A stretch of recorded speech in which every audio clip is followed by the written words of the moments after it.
బుధవారం నాడు శ్రీ మహావిష్ణువుకు ప్రీతిపాత్రమైనటువంటి విధంగా అర్చన చేయటం ద్వారా లేదా కృష్ణ పరమాత్మను అర్చించటం ద్వారా విష్ణుమూర్తికి శ్రీకృష్ణ పరమాత్మకు సంబంధించినటువంటి మంత్రాలను జపించుకోవటం ద్వారా జీవితంలో సర్వకార్యాలలో జయాన్ని పొంది సమస్త సమస్యల నుండి సులభంగా బయటపడి కార్యసిద్ధిని పెంపొందింపజేసుకోవచ్చు.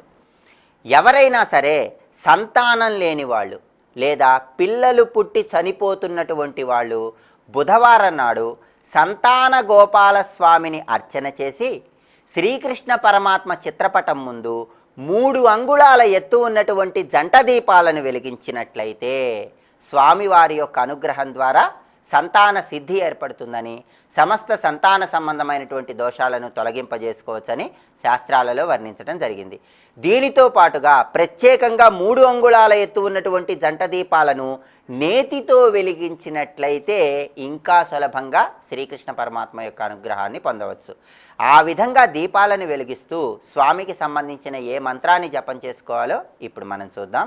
ఓం నందపుత్రాయ శ్యామలాంగాయ బాలవపుషే కృష్ణాయ గోవిందాయ గోపీజనవల్లభాయ స్వాహ. ఈ మంత్రాన్ని వీలైనన్ని సార్లు జపించుకోవాలి. అదేవిధంగా విష్ణుమూర్తి యొక్క అనుగ్రహాన్ని సులభంగా పొందటానికి అనునిత్యము సాలగ్రామానికి అర్చనా కార్యక్రమాన్ని నిర్వహించాలి.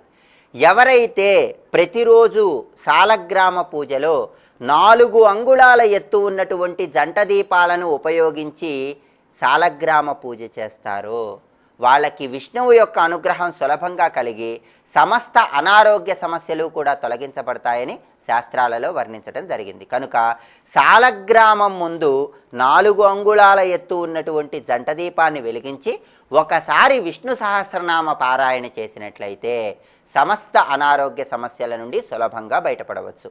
అదేవిధంగా ఎవరైతే అనునిత్యము సాలగ్రామం ముందు 12 అంగుళాల ఎత్తు ఉన్నటువంటి జంట దీపాలను వెలిగిస్తారో వాళ్ళకి పునర్జన్మ అనేది ఉండదని, మోక్షం పొంది విష్ణువుని చేరతారని శాస్త్రాలలో వర్ణించడం జరిగింది. కనుక అనారోగ్య సమస్యల నుండి సులభంగా బయటపడటానికి సాలగ్రామం ముందు 4 అంగుళాల ఎత్తు ఉన్నటువంటి జంట దీపాలను, పునర్జన్మ అనేది లేకుండా మోక్షాన్ని పొందటానికి సాలగ్రామం ముందు 12 అంగుళాల ఎత్తు ఉన్నటువంటి జంట దీపాలను వెలిగించాలని శాస్త్రవచనం. అలా జంట దీపాలను వెలిగించినప్పుడు సాలగ్రామ స్వరూపంలో ఉన్న విష్ణువుకు సంబంధించిన ఒక మంత్రాన్ని జపించుకోవాలి. ఆ మంత్రం ఏంటో ఇప్పుడు మనం చూద్దాం.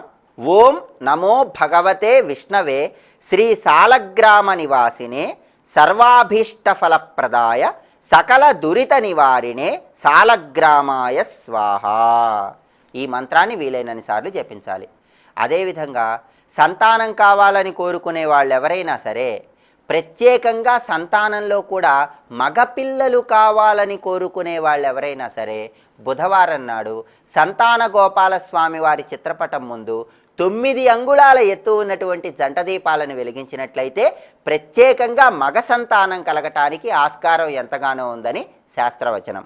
అదేవిధంగా ఎవరైనా సరే శ్రీ మహావిష్ణువు గరుత్మంతుడిని అధిరోహించినటువంటి చిత్రపటం ముందు 12 అంగుళాల ఎత్తు ఉన్నటువంటి జంట దీపాన్ని వెలిగించి గరుడ స్తోత్రాన్ని పారాయణ చేస్తారో లేదా గరుడ మంత్రాన్ని జపిస్తారో వాళ్ళకి 64 రకాలైనటువంటి నేత్ర సంబంధమైనటువంటి వ్యాధులు నివారించబడతాయని, సమస్త నేత్ర సంబంధమైనటువంటి వ్యాధుల నుండి సులభంగా బయటపడటానికి, నేత్రాలకు పరిపూర్ణమైనటువంటి చక్కటి చురుకుదనాన్ని, మంచి చూపును పొందటానికి శ్రీ మహావిష్ణువు గరుత్మంతుడిని అధిరోహించినటువంటి చిత్రపటం ముందు 12 అంగుళాల ఎత్తు ఉన్నటువంటి జంట దీపాలను వెలిగించి గరుడ స్తోత్రాన్ని కానీ గరుడ మంత్రాన్ని కానీ పారాయణ చేయాలని శాస్త్రాలలో వర్ణించడం జరిగింది.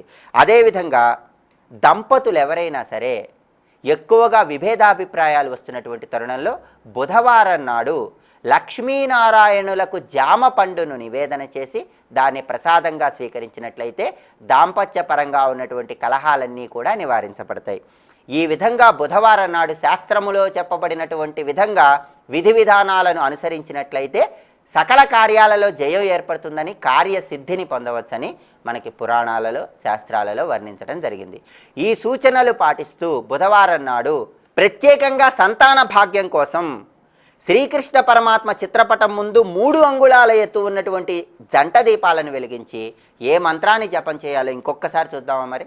ఓం నందపుత్రాయ శ్యామలాంగాయ బాలవపుషే కృష్ణాయ గోవిందాయ గోపీజన వల్లభాయ స్వాహ.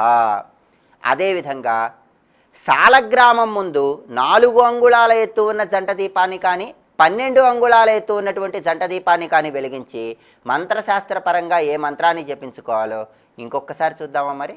ఓం నమో భగవతే విష్ణవే శ్రీ సాలగ్రామ నివాసినే సర్వాభీష్ట ఫలప్రదాయ సకల దురిత నివారిణే సాలగ్రామాయ స్వాహ. మంత్రజపం చేయండి, సూచనలు పాటించండి, కార్యసిద్ధిని పెంపొందింపజేసుకొని ఆనందకరమైన జీవితానికి నాందివాక్యం పలకండి. ఇప్పుడు శుభదినం అనే అంశంలో ఈనాటి విశేషం ఏమిటో, ఈనాడు ముఖ్యంగా ఆచరించవలసిన విధి విధానాలు ఏమిటో పరిశీలిద్దాం. సర్వే జనాః సుఖినో భవంతు.